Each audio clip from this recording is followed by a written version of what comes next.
Chapter 8.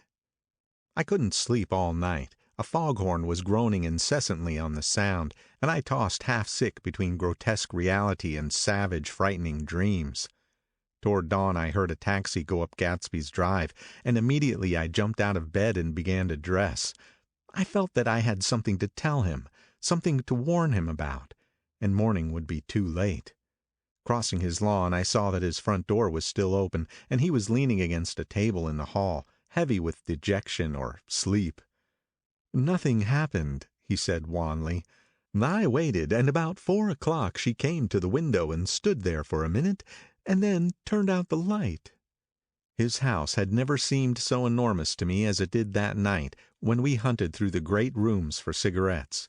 We pushed aside curtains that were like pavilions, and felt over innumerable feet of dark wall for electric light switches. Once I tumbled with a sort of splash upon the keys of a ghostly piano. There was an inexplicable amount of dust everywhere, and the rooms were musty, as though they hadn't been aired for many days. I found the humidor on an unfamiliar table, with 2 stale dry cigarettes inside. Throwing open the French windows of the drawing room, we sat smoking out into the darkness. "You ought to go away," I said. "It's pretty certain they'll trace your car." "Go away? Now, old sport?" "Go to Atlantic City for a week, or up to Montreal." He wouldn't consider it. He couldn't possibly leave Daisy until he knew what she was going to do. He was clutching at some last hope, and I couldn't bear to shake him free. It was this night that he told me the strange story of his youth with Dan Cody. Told it to me because Jay Gatsby had broken up like glass against Tom's hard malice, and the long secret extravaganza was played out. I think he would have acknowledged anything now without reserve, but he wanted to talk about Daisy. She was the first nice girl he had ever known. In various unrevealed capacities he had come in contact with such people, but always with indiscernible barbed wire between. He found her excitingly desirable. He went to her house at first with other officers from Camp Taylor, then alone. It amazed him. He had never been in such a beautiful house before. But what gave it an air of breathless intensity was that Daisy lived there. It was as casual a thing to her as his tent out at camp was to him. There was a ripe mystery about it, a hint of bedrooms upstairs more beautiful and cool than other bedrooms, of gay and radiant activities taking place through its corridors, and of romances that were not musty and laid away already in lavender, but fresh and breathing and redolent of this year's shining motor cars, and of dances whose flowers were scarcely withered. It excited him, too, that many men had already loved Daisy. It increased her value in his eyes. He felt their presence all about the house, pervading the air with the shades and echoes of still vibrant emotions. But he knew that he was in Daisy's house by a colossal accident. However glorious might be his future as Jay Gatsby, he was at present a penniless young man without a past, and at any moment the invisible cloak of his uniform might slip from his shoulders. So he made the most of his time. He took what he could get, ravenously and unscrupulously. Eventually he took Daisy one still October night, took her because he had no real right to touch her hand. He might have despised himself, for he had certainly taken her under false pretenses. I don't mean that he had traded on his phantom millions, but he had deliberately given Daisy a sense of security. He let her believe that he was a person from such the same strata as herself, that he was fully able to take care of her. As a matter of fact, he had no such facilities. He had no comfortable family standing behind him, and he was liable at the whim of an impersonal government to be blown anywhere about the world. But he didn't despise himself, and it didn't turn out as he imagined. He had intended, probably, to take what he could and go, but now he found that he had committed himself to the following of a grail. He knew that Daisy was extraordinary, but he didn't realize just how extraordinary a nice girl could be. She vanished into her rich house, into her rich, full life, leaving Gatsby nothing. He felt married to her, that was all. When they met again 2 days later, it was Gatsby who was breathless, who was somehow betrayed. Her porch was bright with the bought luxury of starshine. The wicker of the settee squeaked fashionably as it turned toward him, and he kissed her curious and lovely mouth. She had caught a cold, and it made her voice huskier and more charming than ever, and Gatsby was overwhelmingly aware of the youth and mystery that wealth imprisons and preserves, of the freshness of many clothes, and of Daisy, gleaming like silver, safe and proud above the hot struggles of the poor. I can't describe to you how surprised I was to find out I loved her, old sport. I even hoped for a while that she'd throw me over, but she didn't, because she was in love with me, too. She thought I knew a lot because I knew different things from her. Well, there I was, way off my ambitions, getting deeper in love every minute, and all of a sudden, I didn't care. What was the use of doing great things if I could have a better time telling her what I was going to do? On the last afternoon before he went abroad, he sat with Daisy in his arms for a long, silent time. It was a cold fall day, the fire in the room and her cheeks flushed. Now and then she moved and she changed his arm a little, and once he kissed her dark shining hair.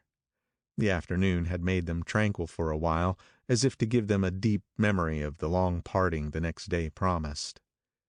They had never been closer in their month of love, nor communicated more profoundly one with another than when she brushed silent lips against his coat's shoulder, or when he touched the end of her fingers gently as though they were asleep. He did extraordinarily well in the war. He was a captain before he went to the front, and following the Argonne battles he got his majority and the command of the divisional machine guns. After the armistice he tried frantically to get home, but some complication or misunderstanding sent him to Oxford instead. He was worried now. There was a quality of nervous despair in Daisy's letters. She didn't see why he couldn't come.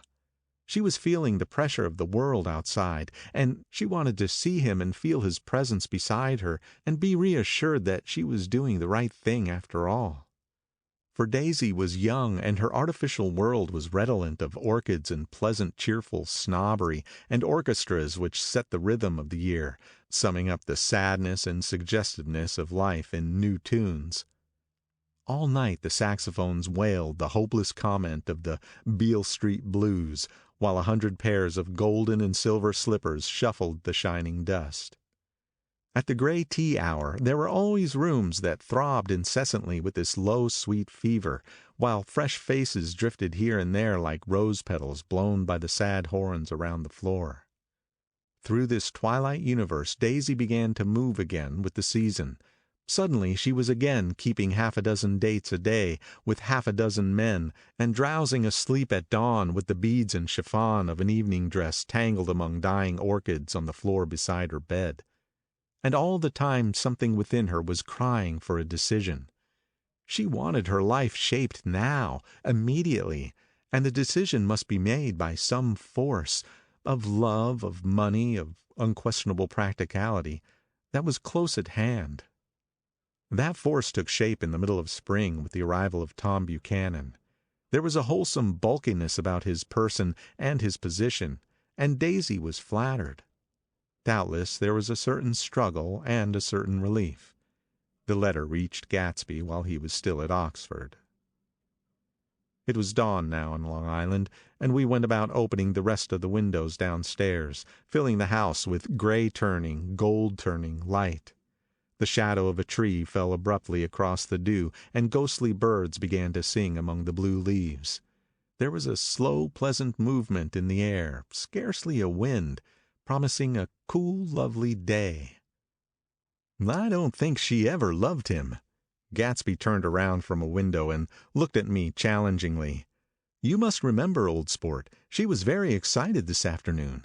He told her those things in a way that frightened her, that made it look as if I was some kind of cheap sharper. And the result was she hardly knew what she was saying. He sat down gloomily.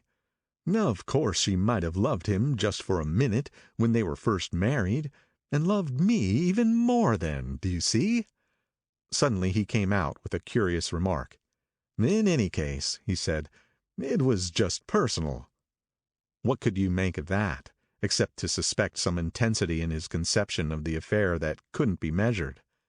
He came back from France when Tom and Daisy were still on their wedding trip, and made a miserable but irresistible journey to Louisville on the last of his army pay. He stayed there a week, walking the streets where their footsteps had clicked together through the November night, and revisiting the out-of-the-way places to which they had driven in their white car. Just as Daisy's house had always seemed to him more mysterious and gay than other houses, so his idea of the city itself, even though she was gone from it, was pervaded with this melancholy beauty. He left feeling that if he had searched harder, he might have found her, that he was leaving her behind. The day coach, he was penniless now, was hot. He went out to the open vestibule and sat down on a folding chair, and the station slid away and the backs of unfamiliar buildings moved by. Then out into the spring fields, where a yellow trolley raced them for a minute with people in it who might once have seen the pale magic of her face along the casual street. The track curved, and now it was going away from the sun, which, as it sank lower, seemed to spread itself in benediction over the vanishing city where she had drawn her breath. He stretched out his hand desperately, as if to snatch only a wisp of air, to save a fragment of the spot that she had made lovely for him. But it was all going by too fast now for his blurred eyes, and he knew that he had lost that part of it, the freshest and the best, forever. It was 9 o'clock when we finished breakfast and went out on the porch. The night had made a sharp difference in the weather, and there was an autumn flavor in the air. The gardener, the last one of Gatsby's former servants, came to the foot of the steps. "I'm going to drain the pool today, Mr. Gatsby. Leaves'll stop falling pretty soon, and there's always trouble with the pipes." "Don't do it today," Gatsby answered. He turned to me apologetically. "You know, old sport, I've never used that pool all summer." I looked at my watch and stood up. 12 minutes to my train. I didn't want to go to the city. I wasn't worth a decent stroke of work, but it was more than that. I didn't want to leave Gatsby. I missed that train and then another before I could get myself away. "I'll call you up," I said finally. "Do, old sport." "I'll call you about noon." We walked slowly down the steps. "I suppose Daisy'll call too." He looked at me anxiously, as if he hoped I'd corroborate this. "I suppose so." "Well, goodbye." We shook hands and I started away. Just before I reached the hedge, I remembered something and turned around.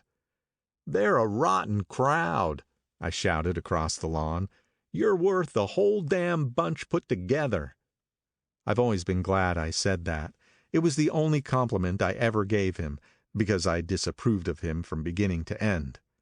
First he nodded politely, and then his face broke into a radiant and understanding smile, as if we'd been in ecstatic cahoots on that fact all the time.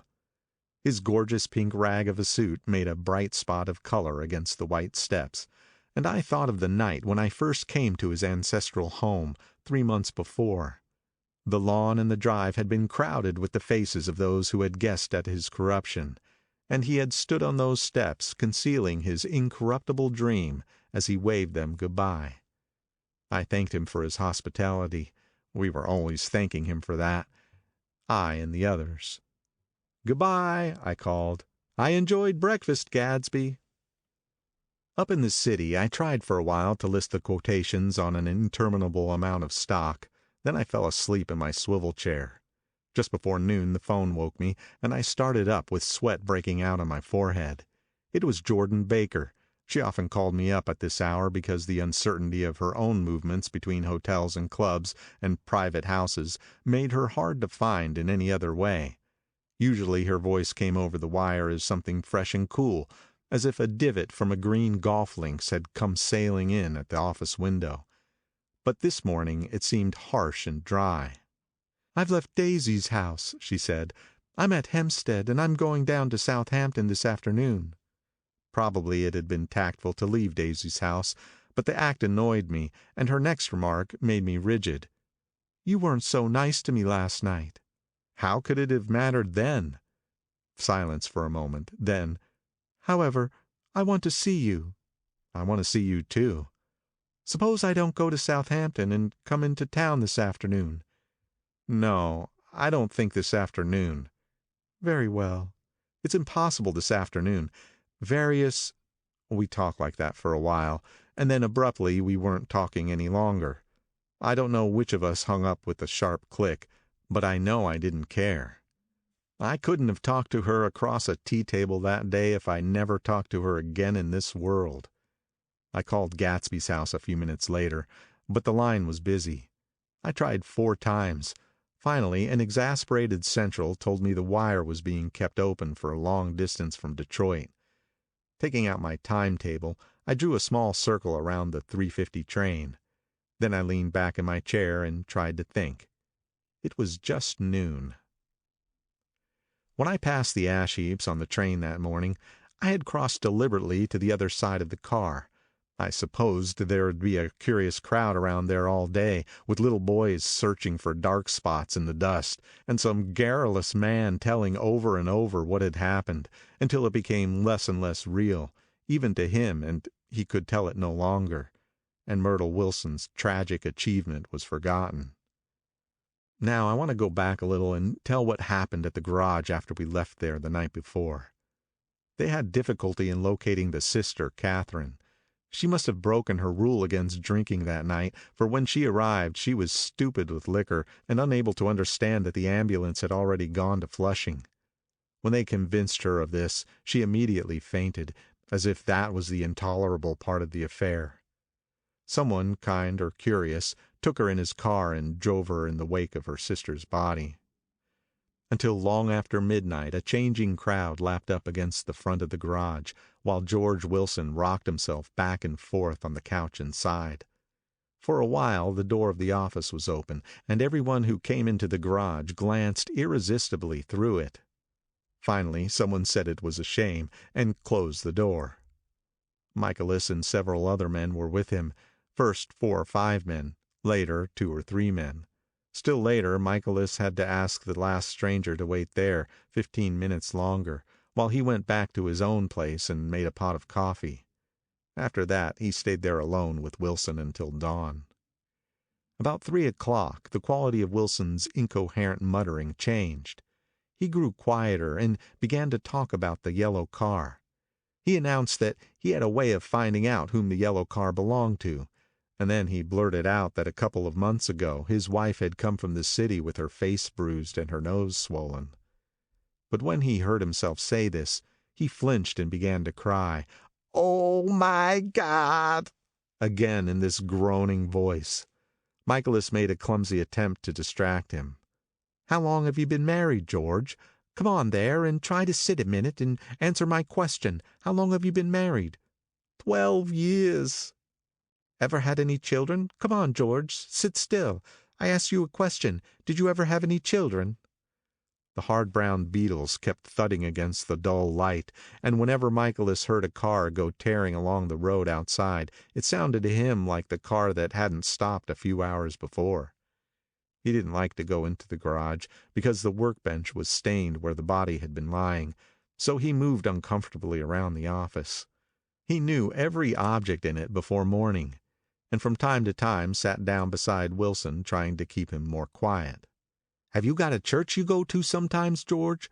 Maybe even if you haven't been there for a long time. Maybe I could call up the church and get a priest to come over and he could talk to you, see?" "Don't belong to any."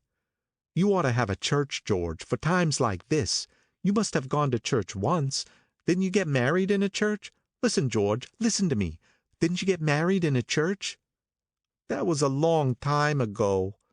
The effort of answering broke the rhythm of his rocking. For a moment he was silent. Then the same half-knowing, half-bewildered look came back into his faded eyes.